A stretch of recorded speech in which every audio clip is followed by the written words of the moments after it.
کوشش کریں کہ اختلافی مسائل سے بچیں اور اس میں جھگڑے نہیں اور اس کو بہت ایشو نہیں بنائیں. خاص طور پر ہمارے ہاں جس موضوع پہ بہت رمضان میں جھگڑا ہوتا ہے وہ تراویح کی تعداد ہے. اس میں آپ لوگوں کو ان کی سہولت پہ چھوڑ دیں, ان کا پیچھا نہ کریں کہ وہ اتنی پڑھیں یا اتنی پڑھیں. یہ ایسی چیزیں نہیں ہیں کہ جس پر ہم آپس میں دل برے کریں اور مسلمانوں کی اجتماعیت میں خلل آئے اور ایک دوسرے پر حرف اٹھائیں, کیونکہ یہ تقویٰ کے خلاف ہے. کیوں کہا گیا کہ جو کوئی روزے میں ہو تو اسے کیا کرنا چاہیے, اسے شور شرابے اور لڑائی جھگڑے سے پرہیز کرنا چاہیے, اور اگر کوئی اس سے لڑنے جھگڑنے کو آئے تو فَلْيَقُلْ إِنِّ امْرُؤٌ صَائِمٌ, کہ میں تو روزے سے ہوں, میں تو اس پہ بحث نہیں کر سکتا, میں جھگڑا نہیں کر سکتا, جو تمہارا دل چاہتا ہے وہ تم کر سکتے ہو. بنیادی طور پر جو نبی صلی اللہ علیہ وسلم کی سنت سے جو چیز ثابت ہے کہ رمضان اور غیر رمضان میں آپ جو تھے وہ 8 رکعت پڑھتے تھے, لیکن زیادہ نفلوں کے اوپر کوئی قید نہیں.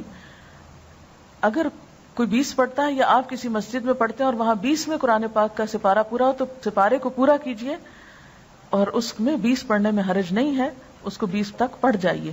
یعنی یہ ایسی چیزوں میں سے نہیں ہے کہ جو حرام حلال کے دائرے میں آتی ہیں یا نعوذ باللہ کسی بدعت اور اس میں آتی ہیں. اس میں بنیادی طور پر بات یہ ہے, صرف اتنا سا فرق ہے کہ بعض لوگوں کے نزدیک نبی صلی اللہ علیہ وسلم کی سنت 8 ہی تھی, اور اگر کوئی زیادہ پڑھنا چاہے تو اس پر کوئی اعتراض نہیں. تو اس میں یہ ہے کہ اگر آپ کسی ایسی مسجد میں ہیں کہ جہاں پر 8 پڑھ رہے ہیں اور سپارہ وہاں مکمل ہو گیا ہے تو اس میں آپ یہ نہ سمجھے کہ ہم گناہگار ہو رہے ہیں. ان میں کیا ہوتا ہے کہ قیام لمبا ہو جاتا ہے. نبی صلی اللہ علیہ وسلم کے زمانے میں یہ قیام اللیل ہی تھا, یعنی رات کی نماز تھی.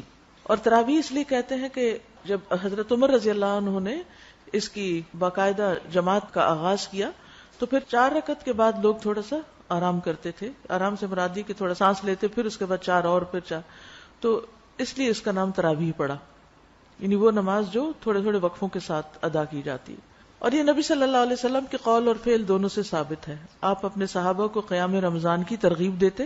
تراویح جماعت کے ساتھ پڑھنا زیادہ افضل ہے. آپ نے اپنے گھر والوں اور بیویوں کو بھی تراویح کی جماعت میں شریک کیا اور طویل قیام کیا, خصوصاً آخری عشرے میں رات کے قیام کے لیے جگایا. حضرت ابو ذر فرماتے ہیں کہ ہم نے رسول اللہ صلی اللہ علیہ وسلم کے ساتھ روزے رکھے. آپ نے 23ویں رات تک ہمارے ساتھ رات کی نماز نہیں پڑھی, پھر 23ویں رات کو ہمیں لے کر کھڑے ہوئے, یہاں تک کہ 1/3 رات گزر گئی, 1/3, اتنا لمبا قیام کیا. پھر 24ویں رات کو نماز نہیں پڑھائی, لیکن 25ویں رات کو آدھی رات تک نماز تراویح پڑھے, پہلے سے بھی زیادہ لمبا. ہم نے عرض کیا, یا رسول اللہ صلی اللہ علیہ وسلم, ہماری آرزو تھی کہ آپ باقی رات بھی ہمارے ساتھ نوافل پڑھتے. آپ صلی اللہ علیہ وسلم نے فرمایا, جو شخص امام کے ساتھ اس کے فارغ ہونے تک نماز میں شریک رہا اس کے لیے پوری رات کا قیام لکھ دیا گیا. یعنی آدھے میں نماز چھوڑ کے نہ آ جائے, انسان اینڈ تک ساتھ رہے. پھر آپ نے 27ویں رات تک نماز نہ پڑھائی. 27ویں رات کو پھر کھڑے ہوئے اور ہمارے ساتھ اپنے گھر والوں اور عورتوں کو بھی بلایا, یہاں تک کہ ہمیں اندیشہ ہوا کہ فلاح کا وقت نہ نکل جائے. راوی کہتے ہیں میں نے ابو ذر سے پوچھا فلاح کیا ہے, تو انہوں نے کہا سحری کا وقت. یعنی اس سے اندازہ لگا سکتے ہیں کہ اس نماز کا پھر کتنا وقت ہو سکتا ہے. یعنی آپ نے 1/3 رات بھی قیام کیا, آدھی رات بھی کیا, اور تقریباً سحری کا وقت ختم ہونے تک بھی کیا. اسی لیے آپ دیکھیں کہ 27ویں رات کو عموماً بعض اوقات لوگ ساری رات قیام کرتے ہیں. اب یہ جو آپ صلی اللہ علیہ وسلم کا طرز عمل ہے, اس سے ہمیں پتہ چلتا ہے کہ یہ نماز پڑھی جانی چاہیے. یہ نماز جماعت سے کرنے میں بھی کوئی حرج نہیں, اور اس نماز میں عورتوں کی شرکت پر بھی کوئی پابندی نہیں, وہ بھی شریک ہو سکتے ہیں. آپ صلی اللہ علیہ وسلم نے ہر روز کیوں نہیں پڑھائی؟ اس ڈر سے کہ کہیں امت پر فرض نہ ہو جائے.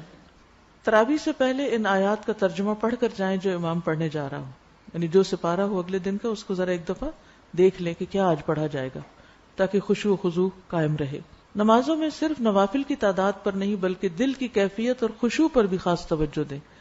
یعنی صرف نمبر آف رکعت کے اوپر نہیں جائیں بلکہ یہ بھی دیکھیں کہ ان کی کوالٹی کیا ہے. کیونکہ نبی صلی اللہ علیہ وسلم رمضان اور رمضان کے علاوہ 8 رکعت پڑھتے تھے. حضرت عائشہ کہتی ہیں تم نہیں جانتے کہ ان کا طول اور ان کا حسن کیا تھا. یعنی وہ رکعتیں کتنی خوبصورت اور کتنی لمبی ہوتی تھی. تو بعض اوقات ایک میراتھن ریس لگی ہوئی ہوتی ہے, بس کھڑے ہوئے بیٹھے اٹھے 20 پوری کے ختم کیا. تو اصل چیز یہ ہے کہ آپ کتنی توجہ سے اللہ کی طرف متوجہ